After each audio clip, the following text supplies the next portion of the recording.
आज का जो हमारा लेक्चर है वो एक और ऑर्गेनेली है जिसे हम गॉल्जी ऑपरेटर्स कहते हैं। जहन में रखेंगे बेटा कि गॉल्जी ऑपरेटर्स और जो एंडोप्लाज्मिक रेटिकुलम है और उसके साथ ही राइबोसोम जो है, तो इनके वर्किंग के अंदर हमें कनेक्शन नज़र आएगा। इनकी वर्किंग के अंदर जो है वो हमें एक ताल्लुक नज़र आएगा और उसको हम जो है वो देखेंगे और साथ में हम लाइसोसोम एक और ऑर्गेनेली डिस्कस करेंगे। तो उसकी फॉर्मेशन वगैरह के बारे में भी हम देखेंगे। तमाम के दरमियान में हमें एक कनेक्शन जो है वो नज़र आएगा, एक ताल्लुक जो है वो हमें नज़र आएगा। गॉल्जी ऑपरेटर्स जो है 1898 के अंदर एक साइंटिस्ट था कैमिलो गॉल्जी। कैमिलो गॉल्जी जो है बेटा उसने एक ऑर्गेनेली जो है वो डिस्कवर किए 1898 के अंदर। और ये ऑर्गेनेली जो थे बेटा ये यूकैरियोटिक सेल के अंदर जो है वो नज़र आते थे। और ये ऑर्गेनेली जो है वो मेम्ब्रेन बाउंडेड सैक जो है उनकी अरेंजमेंट से बनते हैं। ठीक है, कि ये ऑर्गेनेली जो है, अब वो मेम्ब्रेन बाउंडेड सैक्स जो हैं उनको हम कहते हैं सिस्टर्नी। अब ये देखें कि सिस्टर्नी जो है बेटा वो हमने वहाँ एंडोप्लाज्मिक रेटिकुलम की फॉर्मेशन में भी पढ़ा था। सो एंडोप्लाज्मिक रेटिकुलम की फॉर्मेशन में भी हमने सिस्टर्नी का रोल पढ़ा था। तो यहाँ पर भी ये फ्लूइड फील्ड सैक्स होते हैं, वेजिकल्स होते हैं। और ये सैक्स जो है बेटा एक दूसरे के साथ अटैच होते हैं।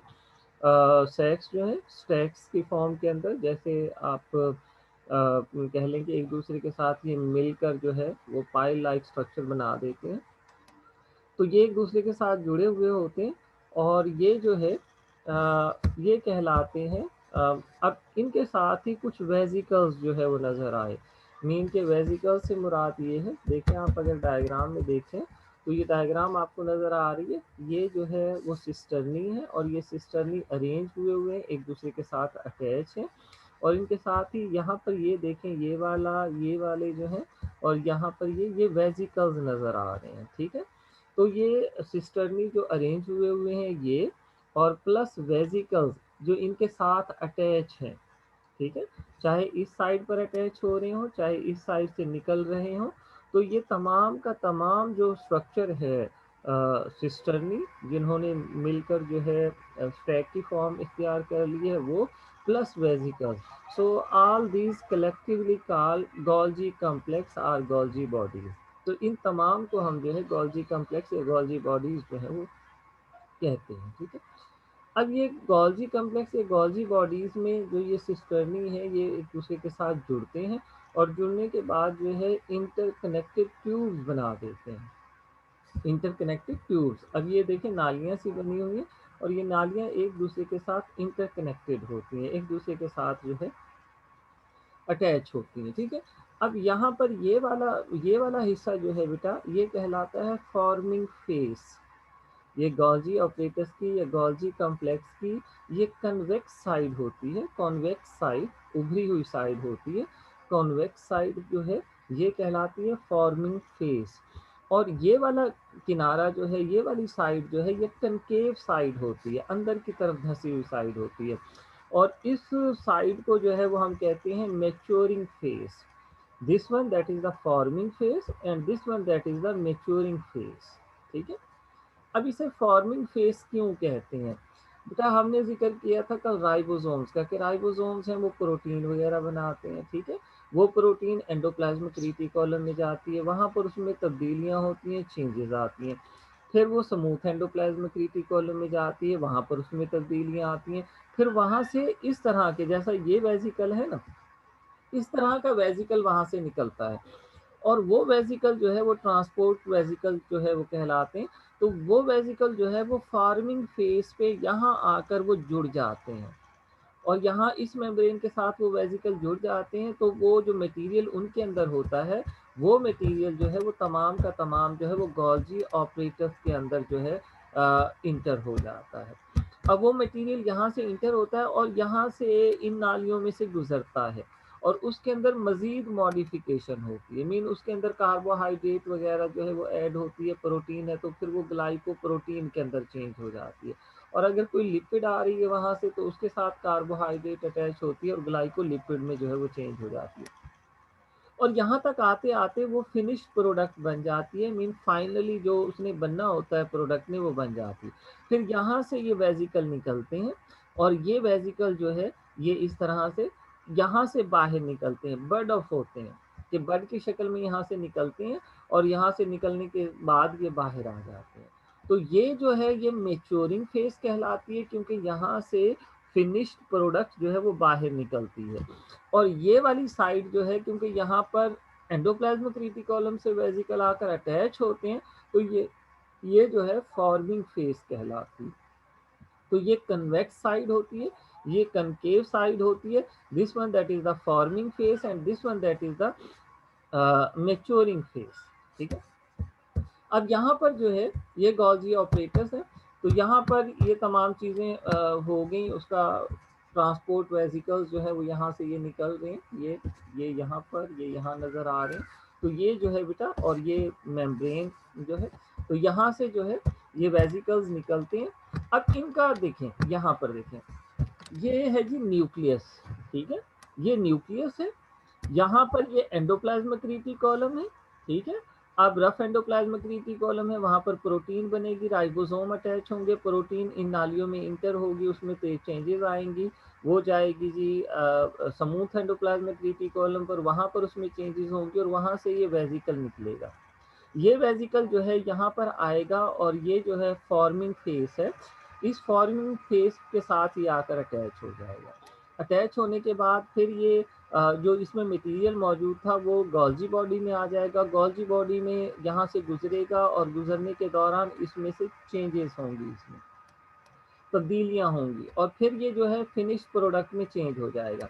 अब वो फिनिश प्रोडक्ट जो है बेटा, या तो वो सेल से बाहर निकल आएगी, ये प्लाज्मा मेम्ब्रेन है, इससे बाहर निकल जाएगी। ठीक है। या फिर वो जो है वो साइटोप्लाज्म में आ जाएगी और साइटोप्लाज्म में वो लाइजोसोम के तौर पर एक्ट करेगी, डाइजेशन में हेल्प करेगी। और या फिर जो है बेटा वो जो यहाँ पर प्रोडक्ट बनी है वो न्यूक्लियस के अंदर जो है वो जाएगी और वहां पर जो है वो अपना वर्क जो है वो परफॉर्म करेगी। सो गोल्जी बॉडीज जो होती हैं they are related with the cell secretion. Cell secretion से जो है वो रिलेट करती हैं कि चीज़ें जो सेल से खारिज होती हैं वहाँ से जो है बेटा वो चीज़ें जो हैं वो सेल से जो है वो बनती कहाँ पर हैं, वो बनती हैं गोल्जी कॉम्प्लेक्स से, कि वो गोल्जी कॉम्प्लेक्स से वो चीज़ें रिलीज होती हैं। फॉर्मेशन उनकी हुई, वो बनी राइबोसोम्स के ऊपर, राइबोसोम से वो एंडोप्लाज्मिक रेटिकुलम में आई, एंडोप्लाज्मिक रेटिकुलम से वो गोल्जी बॉडी में आई और गोल्जी बॉडी से फिर वो बाहर सेक्रीट हो गई, बाहर खारिज हो गई सेल से। तो गोल्जी ऑपरेटर्स जो है बेटा वो सेल सेक्रीशन के अंदर जो है वो हेल्प करता है, सेल सेक्रीशन में जो है वो मदद करते हैं। ठीक है। अब ये जो है ज़्यादातर ये क्या चीज़ें हो सकती हैं, ये मुख्तलिफ किस्म के केमिकल हो सकते हैं, क्योंकि प्रोटीन बन रही है, all the proteins are enzymes, हम पढ़कर आए हैं, all the enzymes are protein in nature, all the enzymes are protein in nature, हम पढ़कर आए हैं। तो ये एंजाइम्स हो सकते हैं और ये एंजाइम जो है बेटा ये फिर जो है रिलीज होते हैं और फिर अपना वर्क जो है वो परफॉर्म करते हैं। जैसे पेंक्रियाज है, पेंक्रियाज जो है बेटा वो सेक्रीट करता है पेंक्रियाटिक जूस और वो बाइल डक्ट के ज़रिए से जो है स्मॉल इंटेस्टाइन में आता है। तो वो जो पेंक्रियाज की सेक्रीशन है वो गोल्जी बॉडी से होकर आती है, गोल्जी बॉडी से वो सेक्रीट होती है और फिर वो जाकर जो है स्मॉल इंटेस्टाइन का ड्यूडिनम पोर्शन जो है वहाँ पर जाकर वो डाइजेशन जो है वो करती है, अपना वर्क जो है वो परफॉर्म करती है। ठीक है। सो ये एंजाइम्स जो हैं बेटा ये सारे सेक्रीट होते हैं, कहाँ से, ये सेक्रीट होते हैं गोल्जी बॉडी से। ठीक है। उसके बाद जो सेकंड ऑर्गेनेली है दैट इज द लाइसोसोम। अब ये देखें पीछे हमने जो है देखा यहाँ पर कि यहाँ से कुछ वेजिकल निकलते हैं और ये वेजिकल जो है इनमें एंजाइम होते हैं और ये वेजिकल साइटोप्लाज्म में ही रहते हैं। तो इन वेजिकल्स को हम कहते हैं प्राइमरी लाइसोसोम्स। ये लाइसोसोम्स जो हैं बेटा ये एक साइंटिस्ट था डी डव, उसने डिस्कवर किए थे। ठीक है। और अगर इनका स्ट्रक्चर देखें तो इनके गिर्द मेम्ब्रेन होती है और अंदर जो है वो हाइड्रोलिटिक इंजाइम्स होते हैं। इंजाइम्स प्रोटीन के बने हुए हैं, तो प्रोटीन यहाँ पर बनी थी रफ एंडोप्लाज्मिक रेटिकुलम में, और वो यहाँ से गॉल्जी बॉडीज में पहुंची और वहाँ से फिनिश्ड प्रोडक्ट की शक्ल में फिर वेसिकल की शक्ल में यहाँ पर आ गई। तो इन स्ट्रक्चर्स को जो साइटोप्लाज्म के अंदर रह गए इनको हम कहते हैं लाइजोसोम, और क्योंकि ये अभी बने हैं तो इनको हम कहते हैं प्राइमरी लाइजोसोम, इनको हम कहेंगे प्राइमरी लाइसोसोम। ठीक है। अब फेगोसाइटोसिस का हमने एक प्रोसेस पढ़ा था एंडोसाइटोसिस का, कि सेल मेम्ब्रेन जो है वो वैक्यूल की शक्ल के अंदर सॉलिड मटेरियल्स को या लिक्विड पार्टिकल्स को जो है वो अपने अंदर लेकर जाती है, दैट इज कॉल्ड एंडोसाइटोसिस। अगर ये सॉलिड पार्टिकल हो तो फिर हम इसे फेगोसाइटोसिस कहते हैं, और अगर ये लिक्विड पार्टिकल हो तो फिर हम इसे लिक्विड हो तो फिर हम इसे पिनोसाइटोसिस कहते हैं। अब वो फूड वैक्यूल की शक्ल में अंदर चले गए। ठीक है। ये प्राइमरी लाइसोसोम जो है बेटा उस फूड वैक्यूल के साथ ज्वाइन करेगा, और ज्वाइन करने के बाद उसमें जो फूड मौजूद होती है उसे डाइजेस्ट करेगा। इसमें इंजाइम होंगे और वो इंजाइम जो है उस फूड वैक्यूल के अंदर जो फूड होगी उसे डाइजेस्ट करेंगे, उसको ब्रेक करेंगे। ठीक है। तो जब ये प्राइमरी लाइसोसोम जो गॉल्जी बॉडी से निकला था, जब ये फूड वैक्यूल के साथ मिल जाएगा, now this is called secondary lysosome, फिर हम उसे सेकेंडरी लाइसोसोम कहेंगे। और इसमें जो हाइड्रोलिटिक एंजाइम है वो उस फूड को डाइजेस्ट करेंगे। डाइजेस्टेड फूड जो है बेटा साइटोप्लाज्म में चली जाएगी, और अनडाइजेस्टेड फूड जो है वो उसी तरह से मेम्ब्रेन के करीब आएगी और एक्सोसाइटोसिस के जरिए से सेल से बाहर जो है वो निकल जाएगी। ठीक है। सो लाइसोसोम जो है, लाइसोसोम जो है वो गाजी बॉडी से ही बनते हैं। लाइसोसोम जो है बेटा अगर हम इसे देखें तो ये डी डव ने 1949 के अंदर जो है वो डिस्कवर किए थे। लाइसोसोम्स का मीनिंग है, लाइसो मीन स्प्लिटिंग और सोमा मीन बॉडी, सो स्प्लिटिंग बॉडी, कि ये फूड वगैरह को तोड़ती है। यूकैरियोटिक सेल के अंदर हमें नजर आती है। फॉरेन ऑब्जेक्ट जो होते हैं, जो बाहर के जो ऑब्जेक्ट होते हैं, वो एंडोसाइटोसिस के जरिए से जब अंदर जाते हैं सेल के, तो लाइसोसोम जो प्राइमरी लाइसोसोम है वो उसके साथ ज्वाइन करते हैं और उसमें मौजूद उन चीज़ों को तोड़ते हैं, डाइजेस्ट करते हैं, और जो डाइजेस्टेड चीज़ें होती हैं वो साइटोप्लाज्म में चली जाती हैं उसकी मेम्ब्रेन में से गुजरकर, उसे अब सेकेंडरी लाइसोसोम कह रहे हैं। और जो अनडाइजेस्टेड पार्टिकल रहते हैं वो फिर मेम्ब्रेन के पास आते हैं और वहाँ से एक्सोसाइटोसिस के जरिए से जो है वो बाहर चले जाते हैं। ठीक है। सो लाइसोसोम्स के इर्द गिर्द सिंगल मेम्ब्रेन होती है और इसके अंदर मुख्तलिफ किस्म के इंजाइम्स होते हैं। एसिड फॉस्फेटेज इंजाइम है, अदर हाइड्रोलिटिक इंजाइम है। हाइड्रोलिटिक इंजाइम जो है ऐसे इंजाइम्स होते हैं जो वाटर की प्रेजेंस के अंदर कि वाटर की भी ब्रेक डाउन करते हैं और चीज़ों की भी ब्रेक डाउन जो है वो करते हैं। ठीक है। और ये तमाम के तमाम रफ एंडोप्लाज्मिक रेटिकुलम पर बनते हैं, वहाँ से गोल्जी ऑपरेटस में आते हैं और गोल्जी ऑपरेटस से ये लाइसोसोम्स के अंदर जो है फिर साइटोप्लाज्म के अंदर आ जाते हैं। तो वो प्राइमरी लाइसोसोम कहलाता है। ठीक है। और जब ये ज्वाइन करते हैं फूड पार्टिकल्स के साथ तो फिर ये जो है बेटा सेकेंडरी लाइसोसोम कहलाता है। देखिए यहाँ पर देखें, ये भी क्लियर किया गया है, ये है रफ एंडोप्लाज्मिक रेटिकुलम। इस पर प्रोटीन बनी जहाँ से जो है ये वेजिकल की शक्ल में ये गोल्जी बॉडीज में आई। सो गोल्जी बॉडीज की जो फॉर्मिंग फेस है उस पर जाकर ये वेजिकल जुड़ गया। अब इसमें जो चेंजेस थी वो आई और आने के बाद जो है बेटा ये फॉर्मिंग फेस से ये वेजिकल निकले। ठीक है। और ये वेजिकल जो है बेटा इनको हम लाइसोसोम कहेंगे। अब ये लाइसोसोम जो है यहाँ से फूड वैक्यूल आ रहा है। ठीक है। फूड वैक्यूल आ रहा है और फूड वैक्यूल यहाँ से ये फूड है, ये फूड जो है वैक्यूल की शक्ल के अंदर एंडोसाइटोसिस के जरिए से अंदर आई। तो ये प्राइमरी लाइसोसोम जो है बेटा ये फूड वैक्यूल के साथ जुड़ गया तो इसे कह दिया सेकेंडरी लाइसोसोम। अब ये इस लाइसोसोम के अंदर जो इंजाइम है वो इस फूड को तोड़ेंगे, उसकी डाइजेशन करेंगे, और डाइजेस्टेड फूड जो है बेटा वो साइटोप्लाज्म में चली जाएगी और अनडाइजेस्टेड फूड जो है बेटा वो बाहर रिमूव हो जाएगी। ठीक है, एक्सोसाइटोसिस के जरिए से। तो इस तरह से लाइसोसोम जो है वो काम करते हैं, लाइसोसोम वर्क करते हैं। सम टाइम ये लाइसोसोम जो है बेटा ये जो सेल के हिस्से होते हैं, मेन बाज़ात फास्टिंग कंडीशन में है, बाहर से हम खुराक नहीं खा रहे हैं, तो अंदर जो स्टोर्ड फूड होगी उसे जो है ये डाइजेस्ट करना शुरू कर देंगे। सेल के स्ट्रक्चर्स को ही डाइजेस्ट करना शुरू कर देंगे, ठीक है। सो ऐसे बॉडी जब वो बनती है तो उसे हम कहते हैं ऑटोफेगोसोम्स, ऑटोफेगोसोम, ठीक है। सम टाइम ऐसे होता है बेटा कि सेल के कुछ हिस्से पुराने हो जाते हैं, वो सही तरह से काम नहीं करते, जैसे माइटोकॉन्ड्रिया है, तो लाइसोसोम उस माइटोकॉन्ड्रिया को ही डाइजेस्ट करना शुरू कर देता है, दैट इज कॉल्ड ऑटोफेगी। बाज़ औक़ात ऐसे भी होता है, जैसे फ्रॉग है, फ्रॉग का अगर हम लाइफ साइकिल देखें तो फ्रॉग एग से लार्वा बनता है।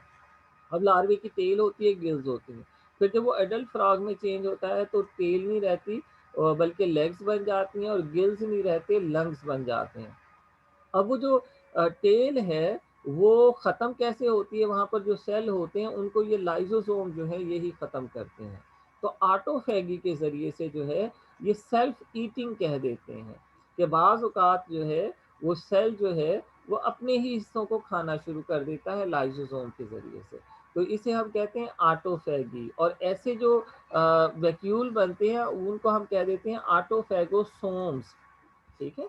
सो ऑटोफैगी या ऑटोफैगोसोम्स जो है उनके ज़रिए से सेल जो है वो अपनी ही चीज़ों को जो है वो खाना शुरू कर देता है, ठीक है। और बाज़ औक़ात ये ज़रूरी होती हैं कि पुराने जो ओल्ड माइटोकॉन्ड्रिया हैं उनको ये डाइजेस्ट करेंगे और उनकी जगह पर नए माइटोकॉन्ड्रिया बन जाएंगे, तो नई चीज़ें बन जाएंगी सेल के अंदर। मीन सेल जो है वो रिन्यू हो जाएगा, ठीक है, कि रिसाइकल हो जाएंगी, ओल्ड चीज़ें ख़त्म हो जाएंगी और उनकी जगह पर नई चीज़ें जो है वो बन जाएंगी, ठीक है। लाइसोसोम जो है वो अपने एंजाइम्स को एक्स्ट्रा सेलुलर डाइजेशन के अंदर भी हेल्प करते हैं, मीन सेल से बाहर। Extra cellular digestion mean cell से बाहर डाइजेशन। जैसे हमने कहा था कि गोल्जी बॉडी से जो है वेजिकल निकलते हैं, जैसे पैंक्रियाटिक जूस के जरिए से या गैस्ट्रिक जूस में, तो वो बाहर निकलते हैं सेल से, और वो बाहर निकलने के बाद इंजाइम्स को कैविटी के अंदर जो है बाहर, सेल से बाहर जो है वो उनको डाइजेस्ट करते हैं, और एक्स्ट्रा सेलुलर डाइजेशन के अंदर भी जो है वो हेल्प करते हैं। अब यहाँ पर एक और बात है कि बाज़ औक़ात लाइसोसोम्स के अंदर एबनॉर्मेलिटी पैदा हो जाती है। मीन होता ये है, देखिए हम बात करें कि एंजाइम जो होते हैं वो प्रोटीन के बने हुए होते हैं। प्रोटीन जो है वो बनती हैं राइबोसोम्स के ऊपर, और राइबोसोम्स के ऊपर भी कहाँ पर वो कैसे प्रोटीन बनती हैं, जब मैसेंजर आरएनए आता है। और मैसेंजर आरएनए जो आता है बेटा वो आता है न्यूक्लियस से, डीएनए से बनकर। तो बाज़ औक़ात डीएनए के अंदर म्यूटेशन हो जाती है, चेंज आ जाती है, जिसकी वजह से आरएनए सही नहीं बनता, और उस आरएनए से जब वो मैसेंजर आरएनए बाहर आता है तो उससे प्रोटीन सही नहीं बनती, और जब प्रोटीन सही नहीं बनती तो वो प्रोटीन जो है वो डाइजेशन का वर्क जो है वो परफॉर्म नहीं कर सकती, ठीक है।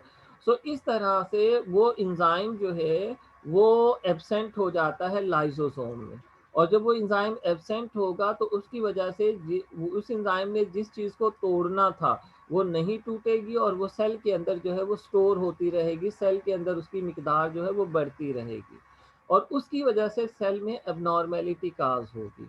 तो इसे हम कहते हैं स्टोरेज डिजीज। ये स्टोरेज डिजीज जो है बेटा वो जो है वो होती है, और इस तरह की नियर अबाउट 20 डिफरेंट टाइप्स की डिजीजेस जो है वो डिस्कवर हो चुकी हैं, और उनमें एक जो है बेटा ग्लाइकोजीनोसिस टाइप सेकेंड डिजीज है।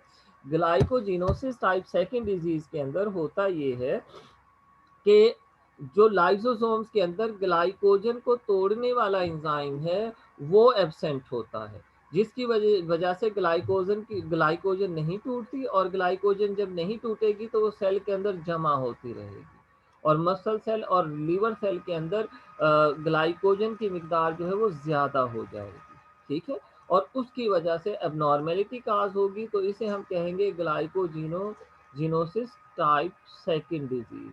इसी तरह से एक डिजीज है जिसे टे सेक्स डिजीज कहते हैं।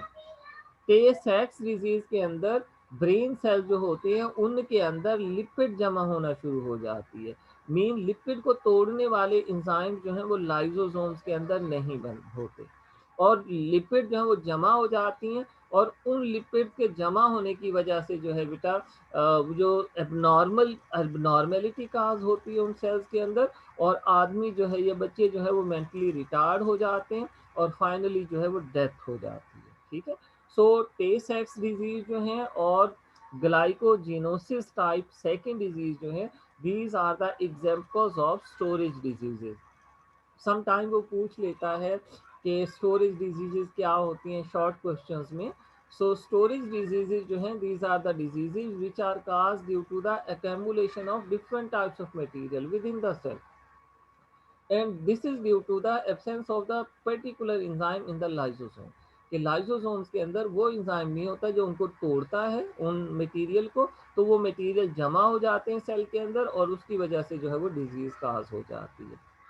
So this is about the lysosomes के लाइसोसोम जो हैं वो क्या काम करते हैं और किस तरह से जो है अपना वर्क जो है वो परफॉर्म करते हैं। बेटा ऐसा है कि आप जो है मुझे मैसेज कर दें ताकि आपके अटेंडेंस मेरे पास आ गए सारे ही।